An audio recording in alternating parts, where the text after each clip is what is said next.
Praise the lord. ఈరోజు దేవుని వాక్యము సామెతలు 14వ అధ్యాయము 19వ వచనము. చెడ్డవారు మంచివారి ఎదుటను, భక్తిహీనులు నీతిమంతుల తలుపు నొద్దను వంగుదురు. మరి సొలొమోను ఈ సామెతలను రాస్తూ పలుకుతున్న మాట, చెడ్డవారు ఎప్పుడు కూడా మంచివారి ఎదుట వంగుతారట, వారి తలుపు యొద్ద వంగుతారట. అంత మాత్రమే కాదు, భక్తిహీనులు నీతిమంతుల తలుపు నొద్దకు వంగుతారట. అంటే దేవుడు వారిని అంతగా తగ్గిస్తాడు అని మనకి అర్థమవుతుంది కదండి. అనేక సార్లు చెడ్డవారిని చూసినప్పుడు, భక్తిహీనులను చూసినప్పుడు మనం వ్యసనపడుతూ ఉంటాము, మత్సరపడుతూ ఉంటాము. కానీ మనం ఏమి చేయక్కర్లేదండి.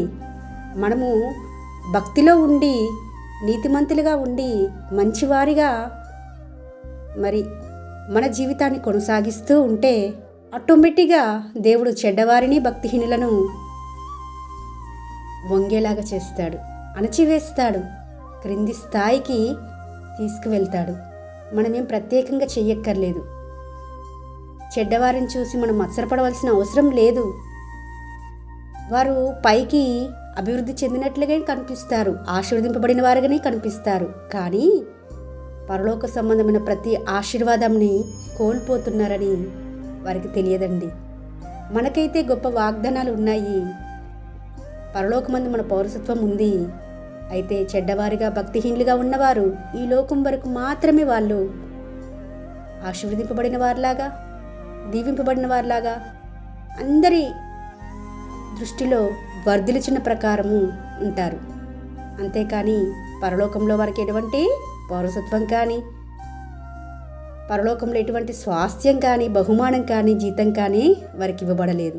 కాబట్టి చెడ్డవారి నిమిత్తమై మనము అసూయపడిన అవసరం లేదు, మత్సరపడిన అవసరం లేదు, వ్యసనపడిన అవసరం లేదు. దేవుడే చూసుకుంటాడు.